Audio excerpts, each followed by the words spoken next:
rapidement, je ne vais même pas citer, parce que je juge, en tant qu'endocrinologue, que pour un médecin généraliste, même pour un médecin spécialiste endocrinologue, l'indication de la scintigraphie est très, très rare, si on peut dire, en endocrinologie. Il y a certaines indications, même il y a certaines recommandations qui le disent, américaines. Moi, je pense que vu l'inaccessibilité de la scintigraphie dans toutes les villes, et vu un petit peu les limites de la scintigraphie et l'apport de plus en plus important de l'échographie, il n'y a pratiquement pas de place à la scintigraphie. On peut en discuter, c'est mon avis personnel, même s'il y a des recommandations concernant ça. Alors, d'autres investigations, comme on a fait la cytoponction éco-guidée, on peut aussi faire un petit peu, on a une petite carotte. Bon, c'est plus spécifique.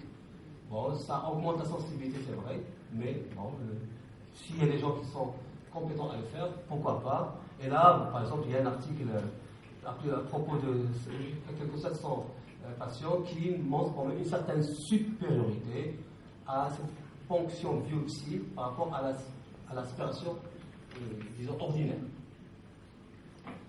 Alors, si on va dans un niveau plus élevé, vous savez maintenant que la génétique est partout en médecine, et notamment au niveau de la prédisposition au cancer, et qu'il y a des marqueurs génétiques, notamment un petit peu dans tous les organes, en particulier en matière de thyroïde. Et on peut aussi affiner notre conduite à tenir, parce que finalement, l'équation à résoudre quoi? On est devant un ovule thyroïdien, faut-il opérer ou pas? Et il serait dommage d'opérer quelqu'un par excès.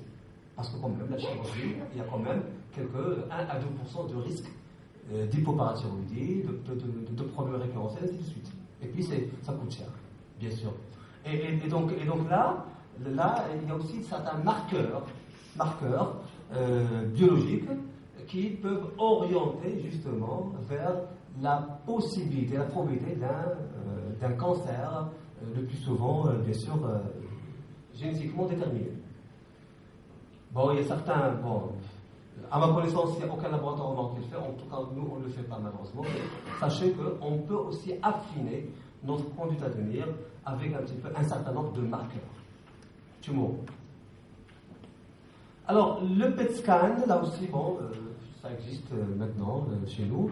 Et vous savez que le PET scan, il a une certaine sensibilité et spécificité un petit peu des cellules cancéreuses, parce qu'il y a des glucoses qui se fixent, et ces tissus cancéreux fixent un petit peu de glucose. Et parfois, lorsqu'on fait un PET scan pour autre chose, on peut découvrir, lorsqu'on fait un balayage, un nodule thyroïdien qui aurait un petit peu certaines caractéristiques d'un petit nodule qui peut être malin. Alors là, il faut compléter aussi par une cytoponction, et bien sûr, l'échographie. Parfois, on revient à l'échographie après avoir fait le PET scan pour autre chose.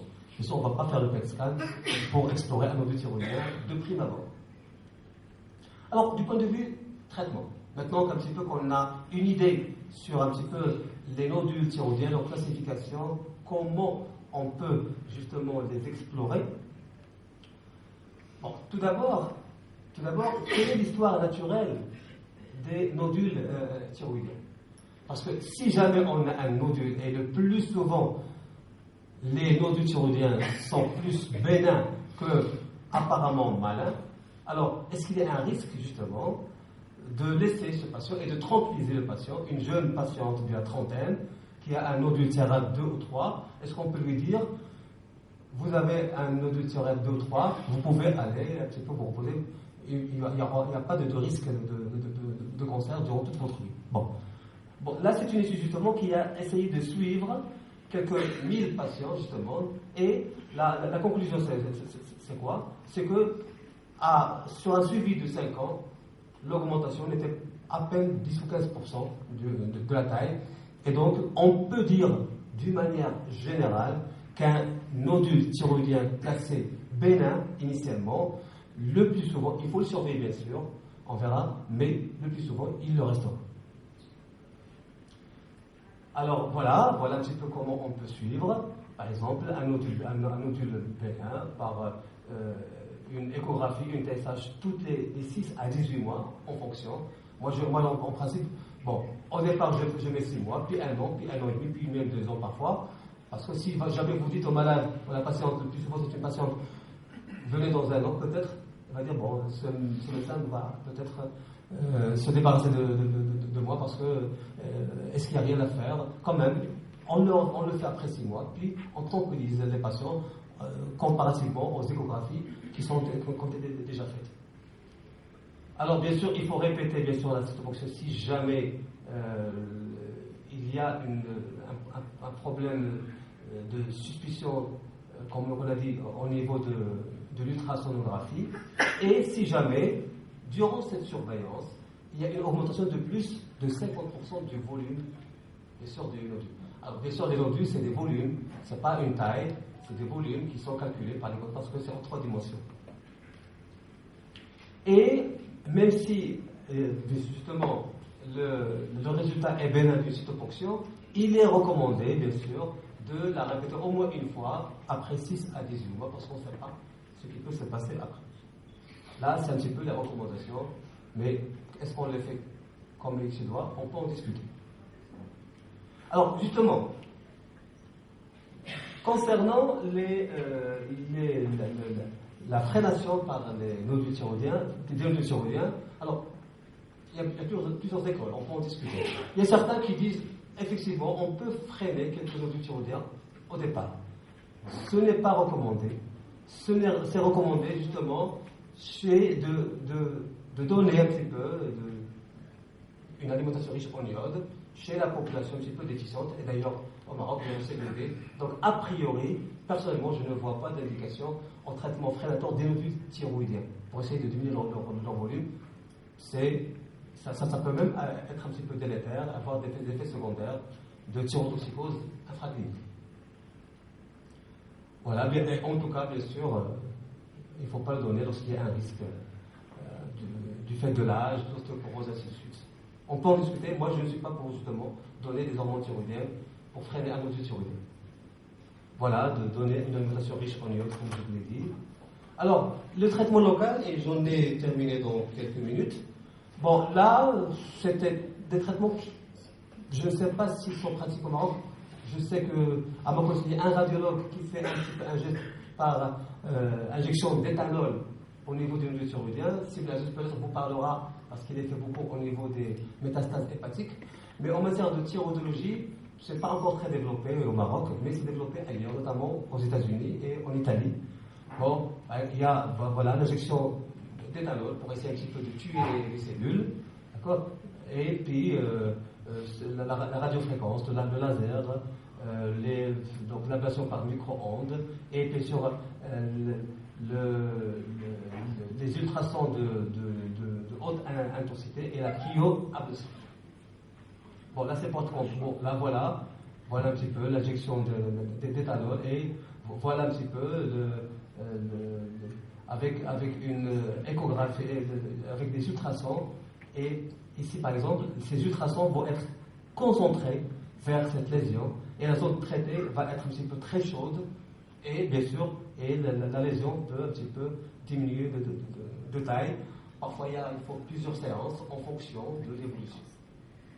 Voilà par exemple l'évolution d'un nodule thyroïdien, d'accord, après, je pense là, après des ultrasons à haut débit. Alors, la chirurgie, bon, actuellement, nos chirurgiens marocains, ils font de la très bonne chirurgie.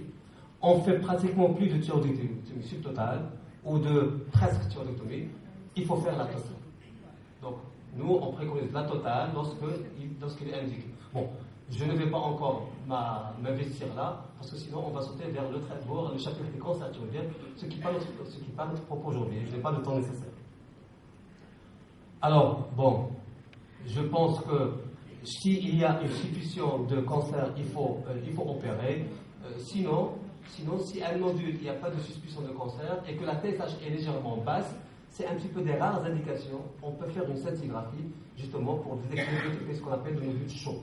Mais moi, je pense que déjà par la clinique, on peut déjà suspecter ce nodule chaud et l'échographie peut nous donner aussi des informations intéressantes. Bon, la TSH c'est lorsqu'on la donne en cas de cancer, bien sûr confirmé par l'ANAPAT, et comme je vous l'ai dit à l'introduction, c'est un traitement suppresseur, et en fonction du risque de cancer, si c'est un cancer classé haut risque, il faut une TSH inférieure à 0,1, sinon entre 0,1 et 0,5. Alors, bon, pour être complet, je vous dis, et vous le savez, que l'autre traitement qu'on peut proposer, c'est l'iode radioactif pour les cancers différenciés, ce n'est pas notre propos aujourd'hui.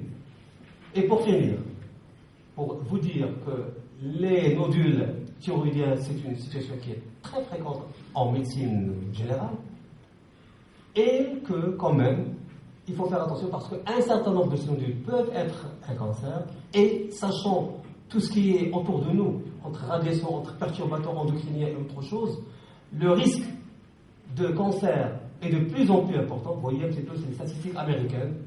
Mais pour terminer sur une note positive, même si le risque a été multiplié entre 75 et un peu 2010 par 3 fois, voyez la mortalité par cancer, elle est stable. C'est-à-dire que nous traitons très bien les cancers thyroïdiens. Nous avons les moyens de traiter les cancers thyroïdiens avec sans surmortalité aucune, et nous suivons des malades qui ont un cancer depuis 30 ans et plus, parce que nous avons des armes importantes, notamment du radioactif, qui peut même tuer des métastases pulmonaires. Merci pour votre attention.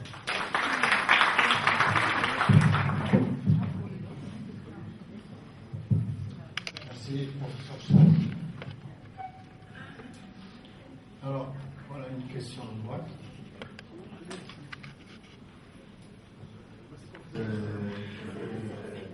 C'est pas bon de faire comme par exemple le cancer du sein, ça veut dire que pas de chirurgie avant un diagnostic au préalable, après une cytoponction qui confirme le diagnostic.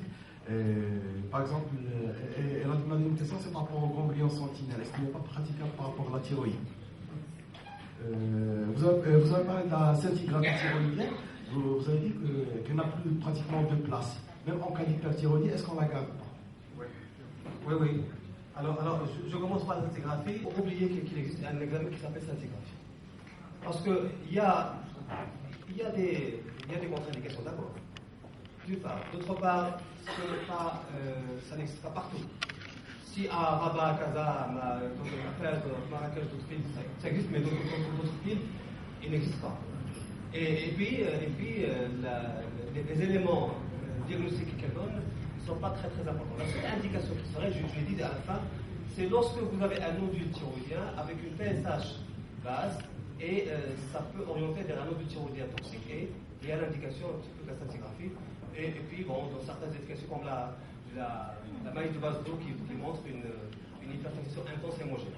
Mais moi je pense que l'apport de la scintigraphie en matière d'imagerie et d'exploration fonctionnelle et topographique ne dépasse pas les 5%. Alors pour les nodules thyroïdiens, alors justement, le message clé aujourd'hui, c'est qu'il faut penser à la cytoponction thyroïdienne. C'est très important. Ailleurs, c'est pratiqué d'une manière importante et présente, bien sûr, par des personnes entraînées. Et si vous faites votre propre échographie, ou si vous demandez à faire une échographie, il faut exiger une classification TAIRAX. D'accord? C'est très important. Malheureusement, on voit encore des comptes rendus d'échographie thyroïdienne venus de radiologues, il n'y a pas de classification TAIRAX. C'est malheureux. Ça ne vaut rien pour le moment, parce que toutes les recommandations, elles sont basées sur ça. Et donc, je réponds à votre question concernant un petit peu l'opérabilité par excès. C'est vrai, je l'ai dit. Jeudi, on avait organisé il y a quelque temps une journée sur la thyroïde. Je dis que même si tous les chirurgiens du Maroc opèrent les nodules thyroïdiens, ils n'opèrent que les nodules thyroïdiens, ils n'auront pas assez de temps pour le faire. De ce fait, il faut quand même, disons, s'apesantir, tout en sachant que le cancer de la thyroïde, c'est entre guillemets, dans sa variété papillaire qui représente 70%, c'est un cancer qui peut être bénin. Oui. J'ai deux petites questions, s'il vous plaît. La première, est-ce que l'attitude est identique quand il y a un ou plusieurs nodules Et la deuxième question, bon, déjà, est-ce que l'attitude thérapeutique oui, effectivement. Alors justement, si on a une bonne échographie, si on a 2 ou 3 nodules par exemple qui sont TERAS 4A par exemple, théoriquement, c'est un geste simple, il faut les fonctionner tous. Ah oui, théoriquement, par quelqu'un qui est entraîné. Parce que c'est un geste de rien du tout. C'est moins douloureux qu'une injection intramusculaire.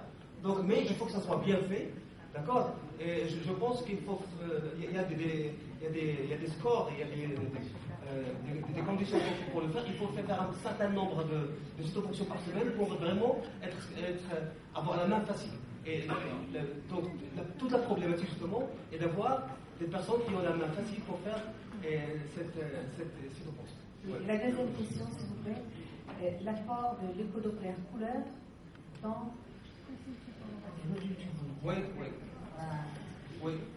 oui, justement. Alors, je ne vais pas citer, il y a certaines recommandations. Effectivement, l'écho-doppler couleur est très important en matière de vascularisation. Il y a même une classification aussi de 1 à 5 concernant cet apport. Et c'est un autre élément, un petit peu, justement, qui l'oriente. Bien sûr, si la vascularisation est centrale, c'est aussi suspect un petit peu de maladie. Mais le plus souvent, cette vascularisation centrale, elle correspond justement à un TERAS 4A ou 4B. Déjà, le nodule est déjà suspect à l'échographie parce qu'il est plus élevé que l'âge et qu'il y a des classifications, des micro-classifications où il est hypochondriaque. Mais justement, effectivement, la vascularisation est importante. Je voudrais vous poser une question. C'est un cas clinique pour une dame qui avait une thyroïdite Hashimoto avec des anticorps anti-TPO positifs qui a été suivie annuellement. D'accord. Ses échographies étaient toujours normales. Au fur et à mesure, ils ont trouvé de petits nodules sans signification et sans adénopathie satellite suspecte. D'accord. Avec le temps, bon, on lui faisait des anticorps antithyroglobulines on n'avait pas besoin de les faire. Avec le temps, elle a fait une échographie dernièrement après 10-11 ans d'évolution et le radiologue l'a classé en tant que TIRAD 4B. Ma question, est-ce que ce n'est pas le remaniement du tissu thyroïdien